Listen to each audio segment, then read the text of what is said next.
தாய் தமிழ் உறவுகளுக்கு வணக்கம். தனி விமானத்திலிருந்து இறக்கிவிடப்பட்டார். நடிகர் விஜய் டெல்லியில் சிபிஐயில் ஆஜராவதற்காக தனி விமானத்தில் அவர் டெல்லி செல்கின்றார்.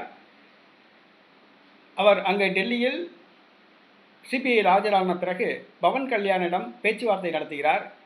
பிறகு பாஜக மூத்த தலைவர்களை சந்திக்கிறார் என்று கூறப்படுகிறது. அதிமுக பாஜக கூட்டணியில் தொகுதி பங்கீடு சம்பந்தமாக பாஜக மூத்த தலைவர்களுடன் ரகசிய சந்திப்பு நடத்தப்போவதாக கூறப்படுகிறது.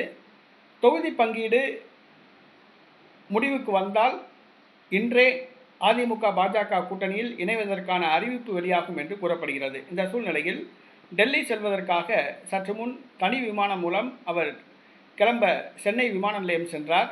அவர் விமானத்தில் ஏறுவதற்கு முன்பாக அவருடைய பையை பரிசோதித்த பொழுது அவருடைய பையில் கத்தரிக்கோல் இருந்தது கண்டுபிடிக்கப்பட்டது. இதன் காரணமாக தனி விமானத்திலிருந்து நடிகர் விஜய் கீழே இறக்கிவிடப்பட்டார்.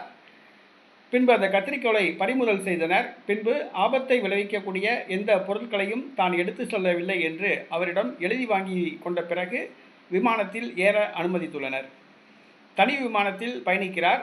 கத்தரிக்கோல் எடுத்து சென்றது மிகப்பெரிய தவறு. எதற்காக கத்தரிக்கோல் பையில் வைத்திருந்தார் என்பது தெரியவில்லை. கத்தரிக்கோல் என்பது ஆபத்தை உருவாக்கக்கூடிய கருவிகள் பட்டியலில் இடம்பெற்றிருப்பதால் நடிகர் விஜய் கீழே இறக்கிவிடப்பட்டு கத்தரிக்கோல் பறிமுதல் செய்யப்பட்டு பின்பு விமானத்தில் ஏற்றிவிடப்பட்டார்.